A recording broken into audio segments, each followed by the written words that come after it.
Welcome to episode 20 of the MMA Pod with Pepe and Dab. We are your hosts, of course. I am Dab Hatter, along with my co-host for another week. Pepe, how you doing this week, bud? Hola, buenas noches. I'm doing very good, thanks. And as always, don't forget to hit that subscribe button. Give us a thumbs up. Ring that bell so you know when we go live. And maybe leave us a comment. Let us know all the bullshit that we're spewing out of our mouth every week. We had another great fight night this week. Lots to talk about. We had the Ultimate Fighter finales, co-main event. I was kind of surprised. I wasn't aware of that. We'll get to that and more. But to kick the night off in the early prelims, we had a highlight knockout with a head kick, one of the fastest, and a really nasty submission with a heel hook. But we'll get in that. We started the night off with Martinez versus Guido versus Cannetti. Split decision, 29-28. All the way across the board. Mana getting the win there. Yeah, Mana, if we remember, he was coming in with a lot of trouble on his camp. Unfortunately, he lost the coach. He died during camp, 10 days ago or something. That's wild. He got called and he had COVID, so he missed weight for this fight. And obviously he was not prepared. It went all the way through. Guido, to me, was better. I think the decision was a bit shady. This is where I started to say, well, it's not going to be a very good night for the refs or the judges, I mean. But in the end, still, I'm not sure if that's going to be affecting the judge's decision, that it shouldn't. But still, there's a lot of background on this kid. 25 years old, is his first fight. He's fighting a 41-year-old from Argentina that has been fighting forever. So I don't know if that took place into the decision of the judges. Yeah, sometimes you got to remove the emotion from your decision. Obviously, that's what the judges get paid to do. Who knows? Maybe they were having a hard time doing it this time around. A tough night for Guido nonetheless, and a tough life so far for Mana. And hopefully things turn around and he can maybe... his life will improve because of this win. Who knows? Yeah, and on the post conference, you can only see him whenever he's asked, hey, whenever it was going to be on the decision, you were going to hear the scores. What was your feeling? He said, well, whenever you put it on the judge's hands, it could go either way. That means to me that he did not feel that he had the fight won. Nonetheless, it was a big effort for him. He's focusing on dedicating his career and obviously that fight to the coach and the coach's family. But nonetheless, you have to focus on what's going on inside the octagon and judge it as accordingly. And like we always say, you can never trust the judges, and that's why you always got to make sure you don't leave it in their hands, because you never know what's going to happen. We've seen some wild decisions take place. So always better to try to finish. And somebody who didn't have a problem doing that, and very viciously, was Sabatini, as he got a heel hook on Jamal Edwards. Looked like it absolutely tore his knee apart. We've heard many times, Joe Rogan said it, other commentators say it, that you go from thinking you're all right to permanent knee damage in the split seconds. And that's obviously what happened there, where at least what it looked like. Dana White come up in the post-fight press conference, apparently said everything was fine. They got everything fixed, their pop back or whatever, and he was good to go, and he was up and walking on it. Obviously going to need an MRI to see if there's any ligament damage done, but Pat with a solid win nonetheless.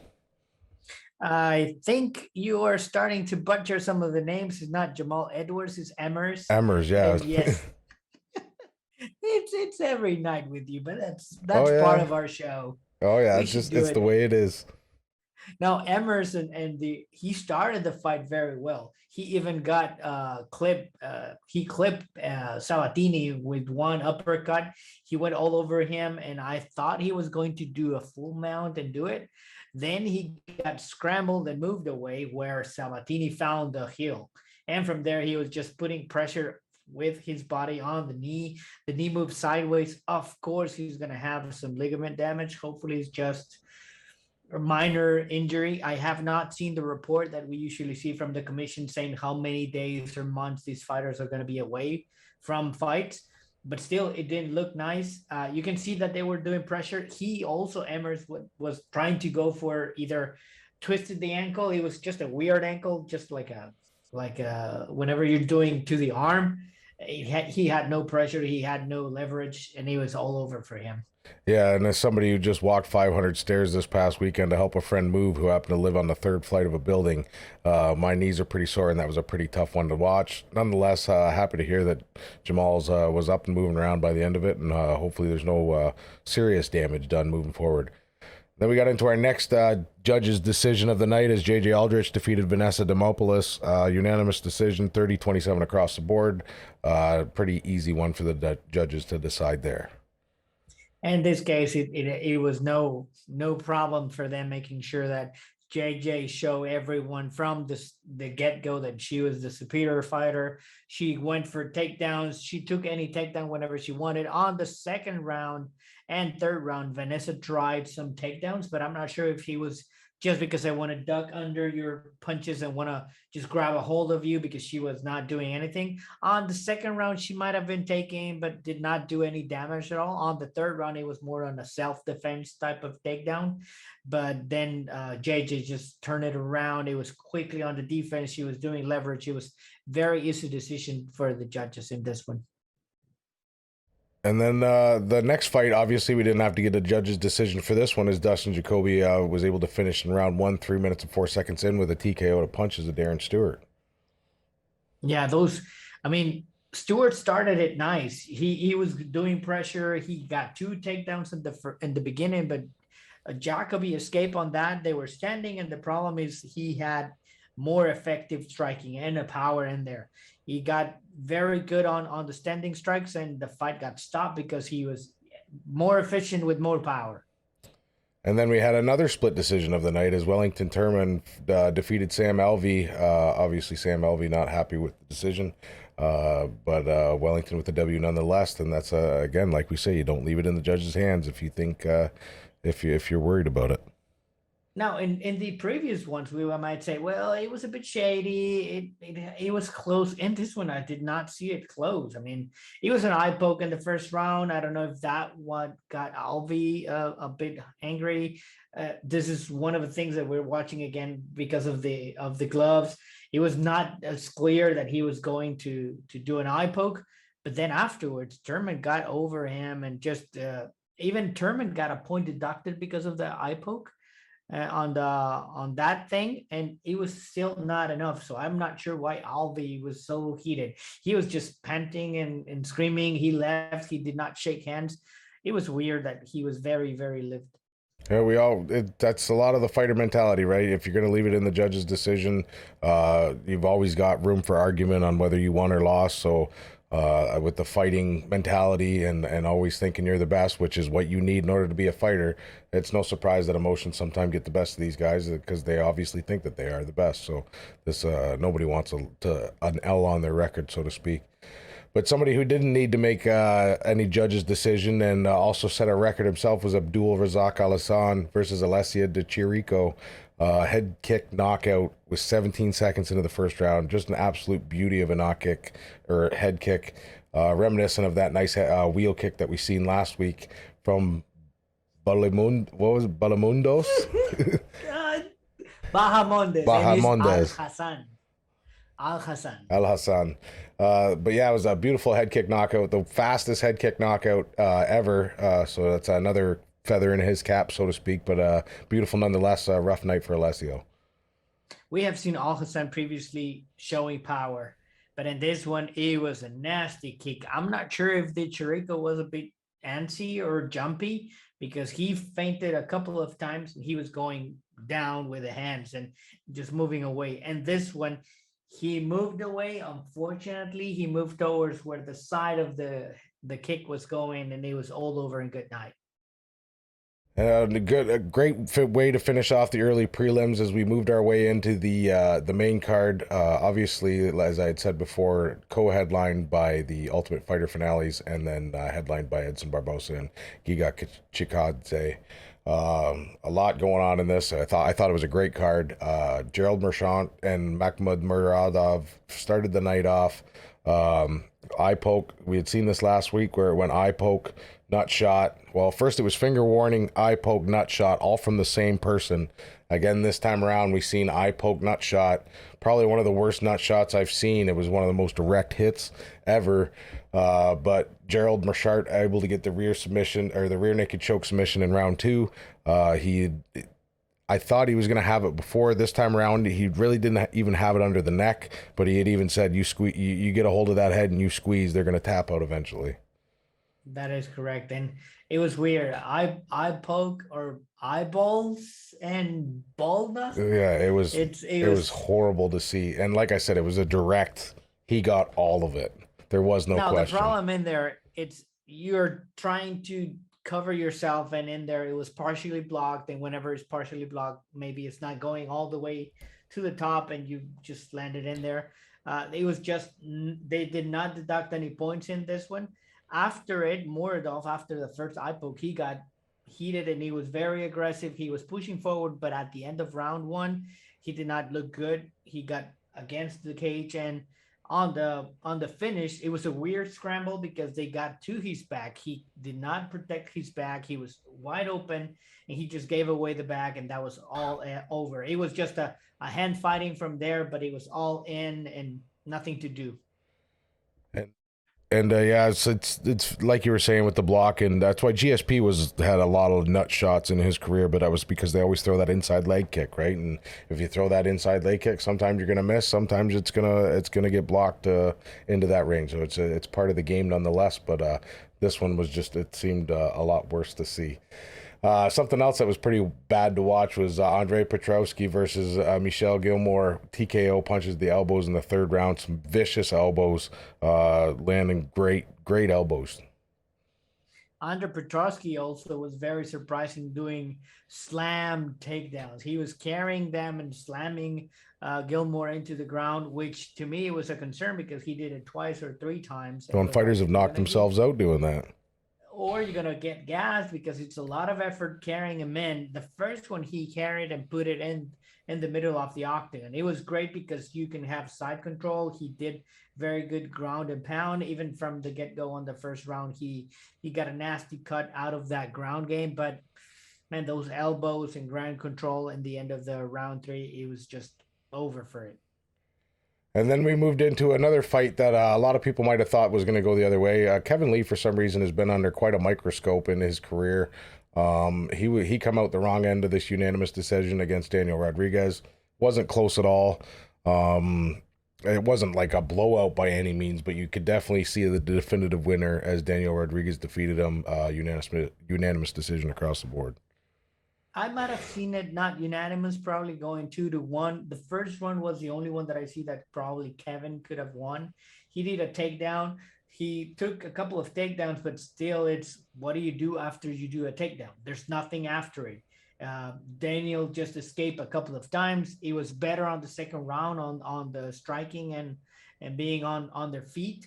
But in the third round, every takedown that Kevin Lee tried, it was blocked.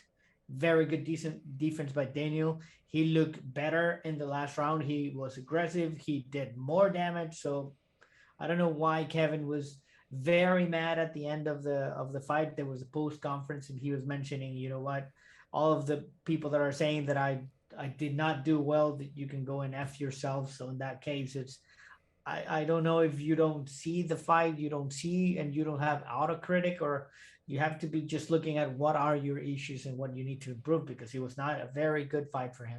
No, it definitely wasn't. And like I said, there was no question on the decision. Pretty clear-cut winner in my opinion. He's been kind of up and down as of late. I don't know why. Well, I don't want to say I don't know why. He's a good fighter, but it just seems like he's been under the microscope a lot more than some others for some reason. And maybe he just can't handle the pressure, and that's what we're seeing now. Hard for fighters sometimes, and that's why they do these fight nights and stuff like that, to decide things like that and get people ready for the bright lights and whatnot. And speaking of getting ready for the bright lights and whatnot, the Ultimate Fighter finales were the co-main events for this fight night. If you remember last week, we were kind of naming off the card and I was having trouble. I didn't really recognize any of the names on the card, which kind of makes sense because, like I said, Fight Night is a proving ground for a lot of the younger fighters that are either found on the Contender Series or obviously from the Ultimate Fighter. The Ultimate Fighter coming back after its hiatus. One of Dana's favorite shows. He always touts the Forrest Griffin Stephan Bonner fight, the Ultimate Fighter 1 finale, as the reason the UFC got so popular. And he says, like, obviously it was one of the greatest fights of all time. Still goes down in a lot of top 100 lists as the #1 fight. Did a lot of huge things for the fight night or for the UFC, and that's why it kind of blew me away to see this as a co-main event on a fight night.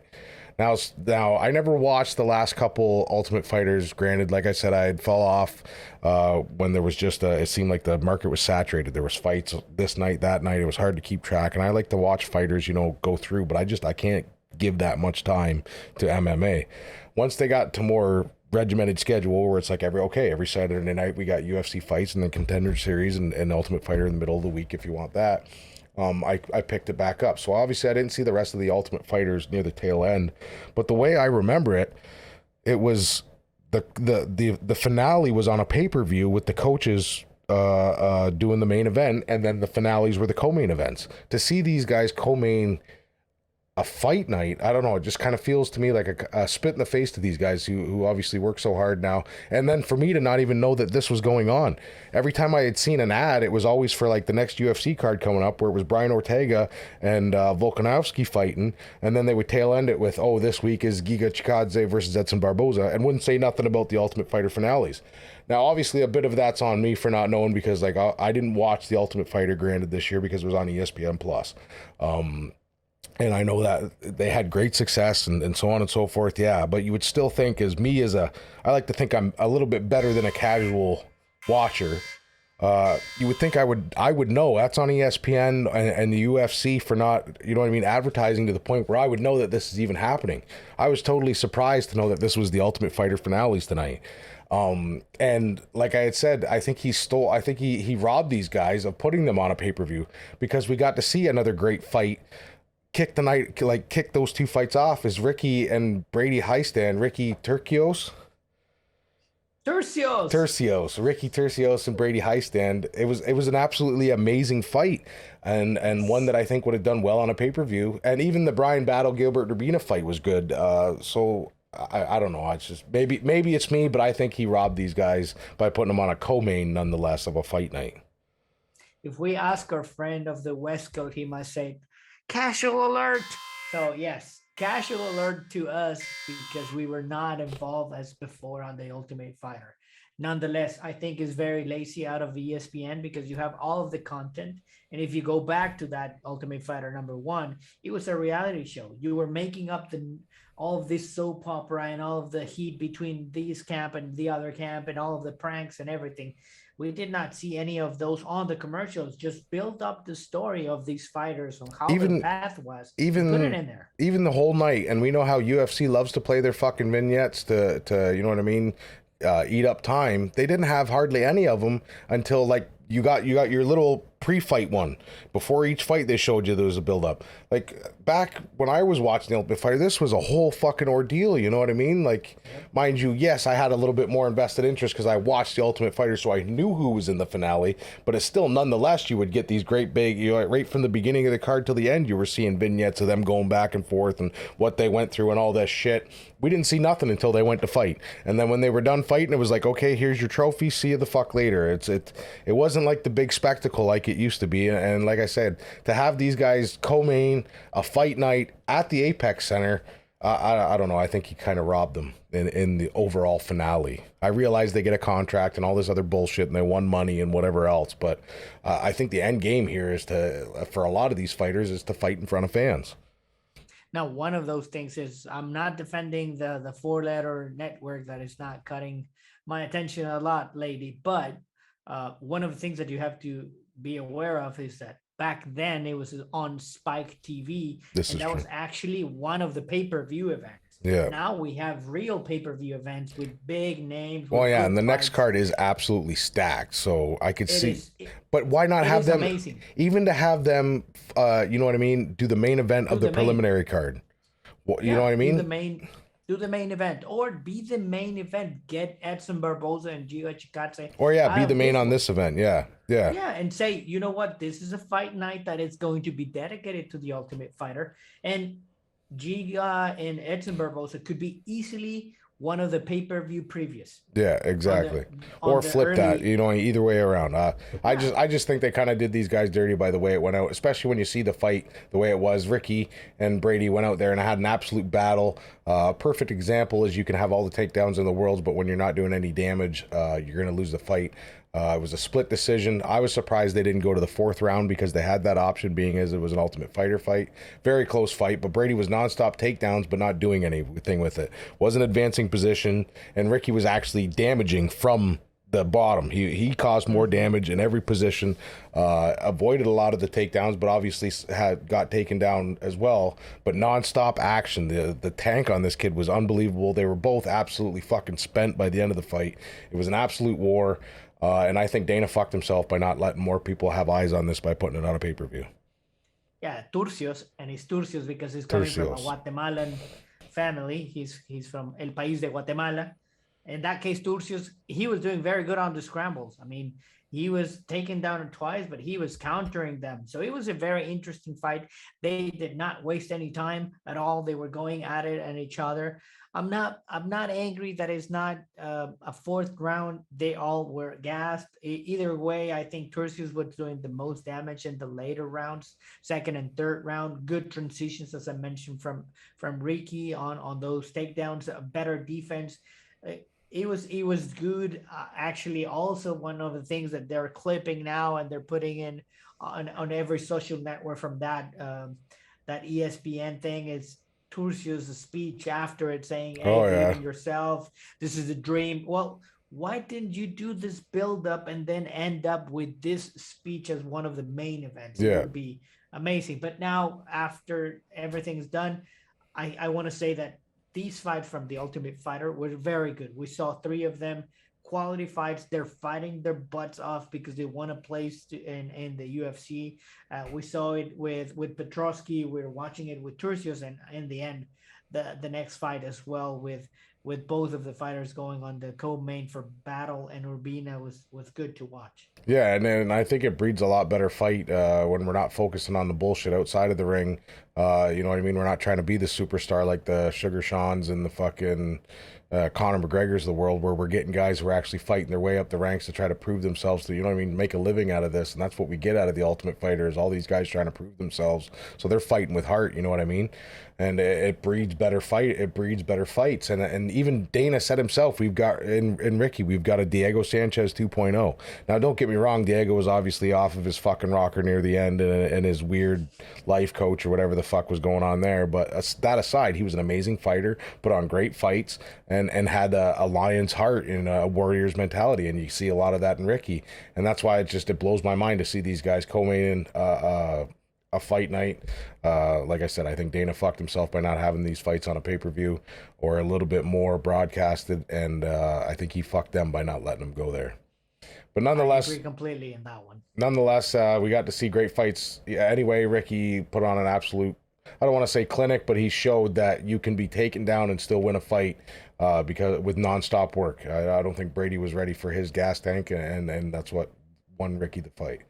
But then we had no decision needed in the second fight of the night as Brian Battle fought Gilbert Urbina. Gilbert Urbina, last minute replacement, lost.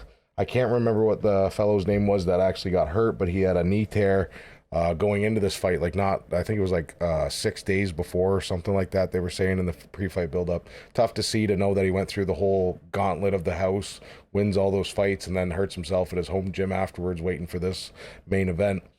But nonetheless, Gilbert ready to step up. He looked pretty dominant in the first round. Was putting in a lot of work. It looked like the fight might end up his way, but then Brian Battle was able to turn it around in the second round, lock in a rear naked choke, and finish it off. Yeah, and I can see that I can identify with Gilbert because he might look like one of my neighbors over here with that mullet and that funny mustache. Nonetheless, was a great fight. They were both doing damage to each other. A battle finished with a nasty scar and bleeding. It was a very fight from the start, going at each other. It was turning around, but unfortunately, in the end, it was way in and too tight, and that was good night for Urbina. Either Urbina or Brady on these previous 2 fights.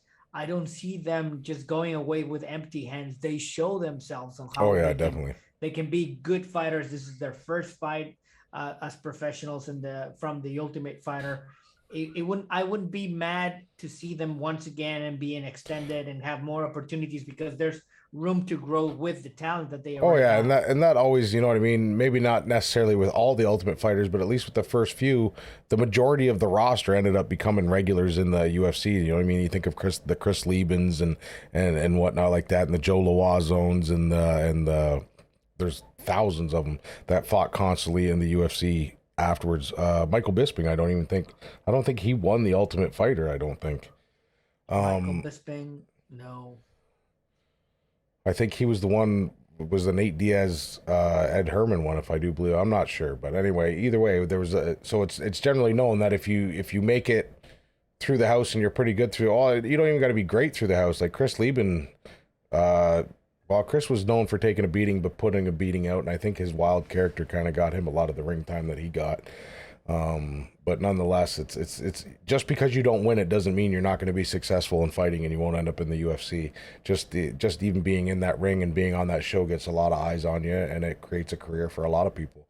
And that's why I think them being on, like I said, I've said it 1,000 times now, with them being on this fight night, it robs them of a lot of possible opportunities moving forward. But who knows?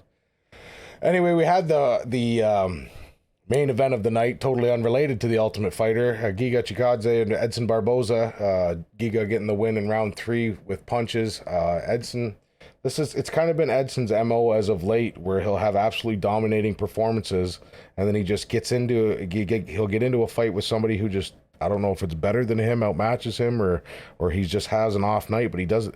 There's a huge contrast between the way he wins and the way he loses. He does not look like the same fighter at all. Yeah, and we were telling. I mean, these two fighters, they look slim for the weigh-ins.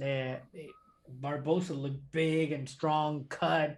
Everything was muscle in there. But we said it. This is not how you look contest. It's how you fight. And it's odd how these presentations from him are coming. It's either you're expecting too much and then you get this. Yeah, and I wonder if that's a bit of what it is, because he has these highlight reel knockouts so many times, and his kicks are I think he's probably the most fluid kicker in MMA, I would think. And then to just see him go down like it's like, I think maybe we do expect too much, or maybe he had an off night. Who knows? Nonetheless, but not to take anything away from Giga, because Giga's a fucking machine. He can take damage and he can put damage out. And I think a lot of that had something to do with it. When you're hitting a guy and nothing's fucking happening, it's a little bit, it'll fuck your mentality up a little bit. For one guy that you might have knocked out, the same kick hits another guy and it doesn't do shit. Obviously, that's going to make you feel some type of way. But it just kind of looked like Edson wasn't as snappy and as speedy as he was, and he just kind of looked like he was just totally outmatched by Giga. And like I said, don't want to take nothing away from him, because he had an amazing performance in his win. Yeah, and I don't know if it, once again, the beginning of the fight, both of them were measuring themselves, but the one that looked the most scarier was Giga. He was looking for more damage. I don't know Barboza if he was measuring with the low kicks and trying to get some weird angles, but nothing. Now again, Barboza, he lost to Giga, he lost to Ige, he lost to Felder, he lost to Gaethje. It's like, well, the wins that you have is Shane Burgos. It was the last one, and Shane Burgos was coming up stronger. But still, there isn't an outstanding And maybe win it's, that you can say. yeah, and when you start naming the names off like that, and you go back and you think, okay, yeah, your losses are to the best, but your wins against nobodies are highlight real knockouts, or you know what I mean, highlight finishes or something like that. So maybe your finishes is compensating for your actual record, and we expect too much out of Edson. Nonetheless, it's what's he do? Does he bounce a division? You know what I mean? He was on a title run. There's lots of options for him. He's not exactly the youngest of fighters either. He's been in the octagon quite a bit. So who knows what happens for Edson moving forward? I don't think he wants to quit. I believe he might even have made mention about bouncing a division at the end of it. Yeah, he's 35 years old. Some of the names that you say, it's Khabib, but also you have to remember he lost to Kevin Lee. We just mentioned Kevin Lee on this and not having a good outing. I don't know what's next to him. I don't see him I don't think he more quits. points on this one. I don't think he quits either, but in this division with that people is going to be very, very I don't think he hard just to quits, and I don't make a see point. Dana letting him go. He could though, and if he does, I We'll don't. see. I think we'll definitely see him in another promotion. Who knows what happens moving forward? Nonetheless, it was a definitive ending to the night. A great night of fights, nonetheless. A lot of highlight reel knockouts, submissions, and nonetheless. And shout out to the Ultimate Fighter champions, Ricky and Brian, for their W's. And Correct. Once, just to mention, the shout out for Giga was Max Holloway. He said, Max, I see that you're watching me. I see your comments about me. Let's get it on. That would be a very good fight. It would be very interesting on both styles clashing.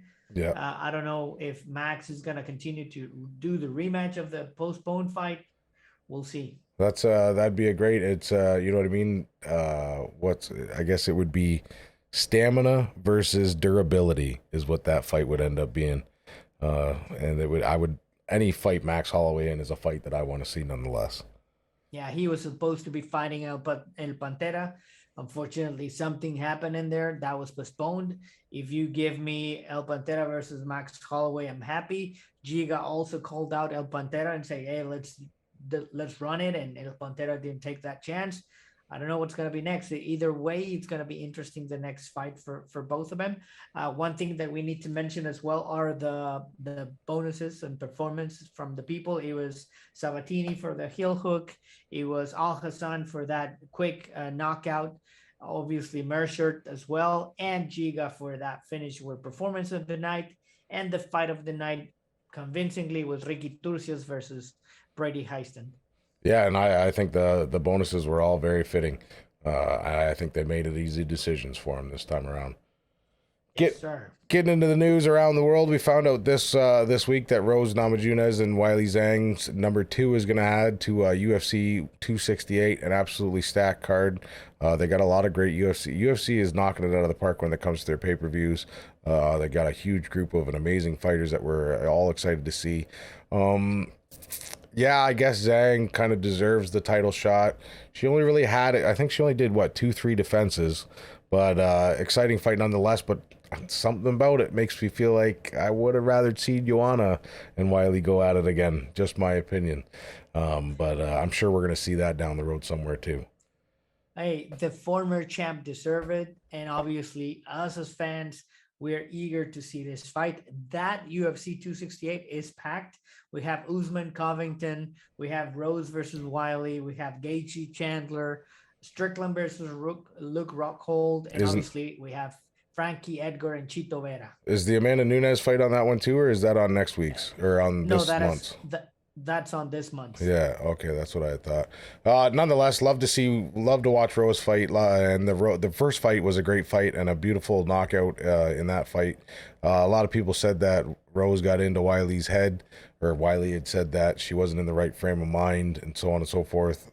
So all the rematches are always fun to watch. Nonetheless, it'll be a good fight to watch. Then we had what is this, an ad? 269. I think it's on the bottom. Amanda Nunes, Juliana Pena. Okay. No, you missed it. It's right. No, further up. Golly, this is quality content. Isn't it? I don't even know why this is here. Click again on the link. Which one? No. The link on the file. Oh, okay. Perfect production. Oh, it's right at the bottom.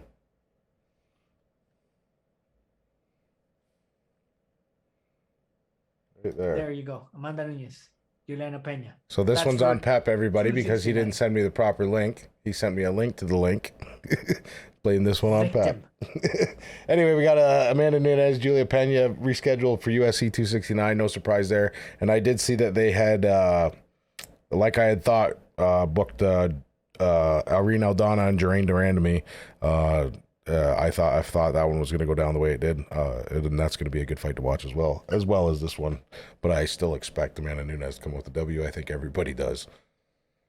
This will be the main event for that December 11th. We're talking about December. That was my most surprising thing as well. Wow, Because that's that far away. They rescheduled because this was what not last the one. It was 2 months ago, I believe. Even was when their fight got canceled, unfortunately, because I believe there was a COVID in the Nunes camp. Yeah, that was supposed to be on August 7th on 265, and obviously we know that Amanda tested positive for COVID. It's gonna be good. It's the number one champ, the one that is undefeated. And as we said before, I think it's just to watch who's going to be a good challenger because she's gonna still be in there for quite some time. And then, like I said, with the Jermaine Durandamy and Irene Aldana fight, that one's going to be fireworks for them to fight. Obviously, that'll be the winner of that one's going to end up fighting Amanda Nunes. Or is it Valentina Shevchenko? No, it's Amanda Nunes. And Nunez. Yeah.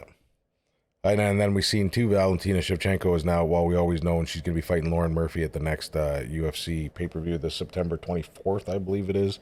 We'll do our predictions a little bit closer to that one, or I'll do my predictions a little bit closer to that one. So far, I'm above 500, so we're doing all right. Expert. And then to finish off our news notes, Pepe's favorite fight of the weekend, we had Tyrone Woodley taking on the YouTube star Jake Paul in an absolute farce. It went down exactly how I thought it was going to do. We've seen a lot of Tyrone Woodley, same old Tyrone Woodley. Not the same Tyrone Woodley we saw fight Vicente Luque. It was the same one we had seen fight and lose the belt to Usman, and then obviously the 3 fights afterwards where he basically stood there and did nothing. He had more powerful shots, landed better shots probably. Jake just beat him with volume. It seemed like Tyrone was holding back for some reason. I think he was looking for that knockout punch. He just wanted to knock him out too bad. And I don't think we always wonder about Tyrone's gas tank. I don't think that was really an issue. Yeah, I think he was tired. I think Jake was probably more tired than he was. At least he looked like it. And I think this was just, I think Tyrone was looking for the knockout punch and he suffered because he didn't throw enough punches. And it was a shitty fight nonetheless, though. Yeah, there no defense, very bad technique. Both of those fighters were connecting. I know the heel was doing his job. Heel one, he was saying like, wow, the spectacle, the number of people. Yes, it was excitement. There was a lot of people in the stands. I have to be honest. I forgot about it. I was not into it. It was Sunday night. I forgot. And I said, shoot, the fight. I turned on and I watched 2 rounds. It was enough for me. And it was pretty well the same. The last 2 rounds, there was one round where it really made a difference, and that was the round that Tyrone, you know what I mean, kind of put some shit together and had Jake on the ropes and shit like that. I think argument could be made either way. Tyrone being more damaging, but Jake obviously having more volume, so it's kind of a... nonetheless, they said they want to run it back, or Tyrone says he wants to run it back. Apparently, he was supposed to have a tattoo done that says, I love Jake Paul at the end of the night. They had the tattoo guy there. I don't know whether he had it done or not. I think he said in an interview with Ariel, he totally wants to do the round 2. But Jake Paul making an Instagram or Twitter post today says updated profession, retired boxer. So he says he's retiring from boxing. Who knows what the fuck's going to happen moving forward. I'm sure as soon as the money's right, we're going to see him back in the ring, and it definitely probably won't be against a boxer. If he's a retired boxer, it's like my career in soccer. I was never a professional soccer player, and I never retired from it. It is non-existent. Now, this was worst to watch. I did watch on Friday Rough and Rowdy, and I watched Pac-Man Jones got defeated in that circus. That circus was a lot better, and I enjoyed it because this was play pretend that they were doing this. Oh, yeah, they had it on Showcase. They had the actual announcers, the whole bit, made it look like a real deal. And a lot of people were saying that, like, the other ones looked like fake boxing, the whole broadcast. This was more of a real type boxing environment. Nonetheless, the fight did not look like a real type boxing fucking fight.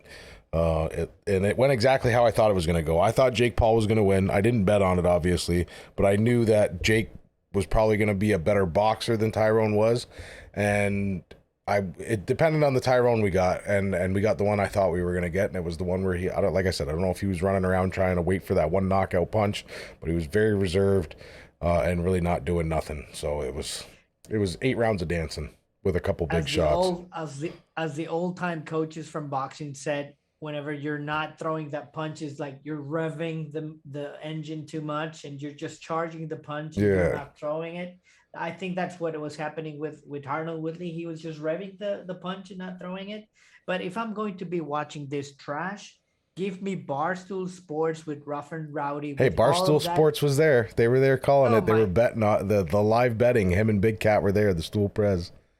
I should be watching that on Friday with Primetime and the press doing that crazy thing. I saw me fighting, Mitch fighting, and I saw like several of you fighting. Oh as well, yeah, a Matt. couple of 6-pack Jimmies. Did you? Golly, man, those were crazy. They were nasty. But I to was me, surprised Pac-Man Jones lost. well, the same thing. It's a circus. It's a trash. Yeah. They're not fighting. They were just bull riding to each other and Yeah. pushing away. To me, this is just exhibition fighting. It's not boxing. I seen Both- Tyrone made a joke if something about steroids or whatever. He goes, "Well, if they're not testing, would they take my piss for then before the fight or whatever?" You see how they take it so seriously. So to me, give me Rough and Rowdy or this one. To me, is the same trash. Yeah, it'll be exciting to see good boxing get back going again. Obviously, I'm looking November. forward. Is that when the Plant Canelo fight is? I can't wait for that fight. And me being what were we calling it? Casual. Casual. Yes, I'm very casual. Casual alert. Yeah, I'm very casual when it comes to boxing, but I am very excited for that fight moving forward. And what we'll be excited for, well, gotta go to the right screen. This is the producer, so Pepe screws up the info. I fuck up the names and the producing. You gotta love it. That's what you come here for, is all this fucking shit. It's grade A. Prime content. Grade A content. Thank y'all for stopping by and watching this fucking gong show. We appreciate it nonetheless. I am, of course, Dab Hatter. He is, of course, Pepe from Mexico. And as always, please like the video, hit subscribe, ring that bell so you know when this gong show gets back. We're here every week breaking down MMA, talking a bunch of shit about something we know nothing about, and nor have we ever done it. So we just love to spew bullshit out of our mouth about one of our favorite sports. And mostly have fun. So join us. Join us next week. Thanks for watching. We'll see you later. Adios.